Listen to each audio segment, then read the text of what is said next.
Just moments ago, the court hearing wrapped up. Now, Circuit Court Judge Kwame Rowe, he said that he'll have a decision on whether or not to move the alleged suspect, Ethan Crumbley, from the Oakland County Jail, where he is currently held, to Children's Village.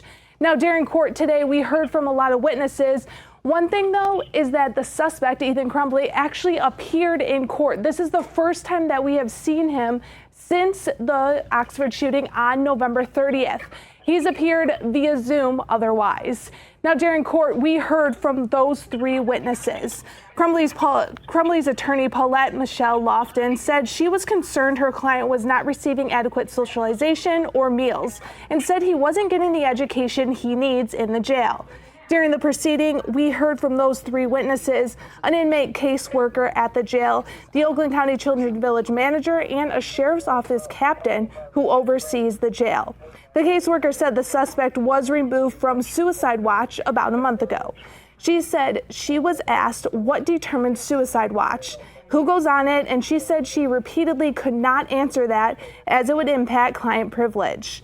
The captain who oversees the jail said the suspect gets adequate meals, including adolescent pack, which includes fruit and milk.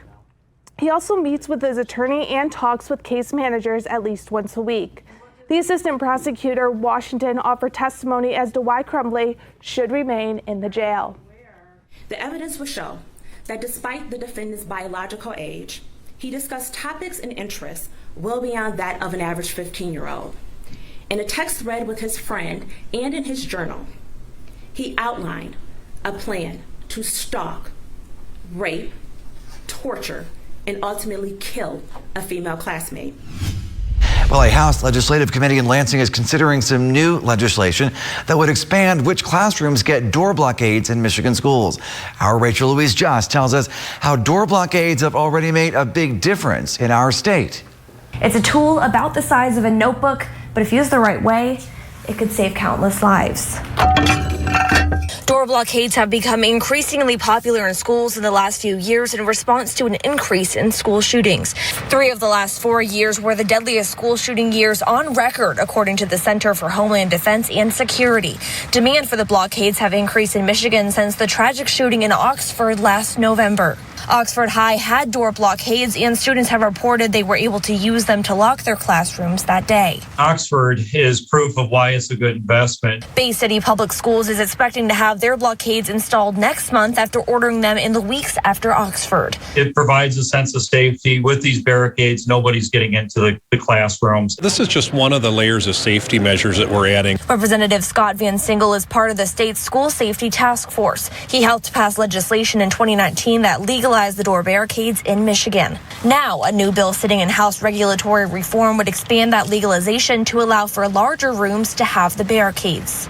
Kids are meeting in the school libraries and auditoriums and those types of places right now because of COVID, and they legally cannot put these barricades in those types of classrooms. Blockades, though, can add up to be a major expense for a school district. For us, we are putting in approximately $500,000 worth.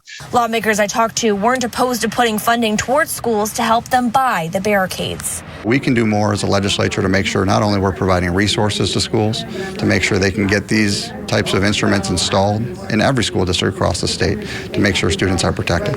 In Lansing, Rachel Louise Just. Michiganders are no stranger to potholes and the damage they cause to cars. Well, our crews are out right now. They will be out patching potholes and working primarily on the major streets and in the larger areas. According to John Daly, the Director of Transportation Infrastructure, potholes form more in Michigan because of the latitude we sit on, as well as the change in extreme temperatures. You get snow or rain that falls and it liquefies and it flows into the cracks. The temperature changes, the pavement temperature changes, goes down, it freezes, and now that turns to ice. And of course, ice expands. And when it expands, it takes the path of least resistance, which is upward, and it just pushes that asphalt out of the way. With limited access to hot asphalt this time of year, Daly says they resort to more temporary measures.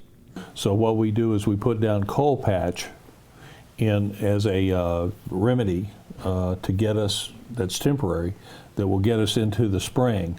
And then spring, we have a massive patching effort the first couple of weeks. A 2019 trip report showed Michigan's bad roads cost Michigan drivers $14 billion annually. That same report says Flint drivers pay about $1,900 a year for repairs because of bad roads.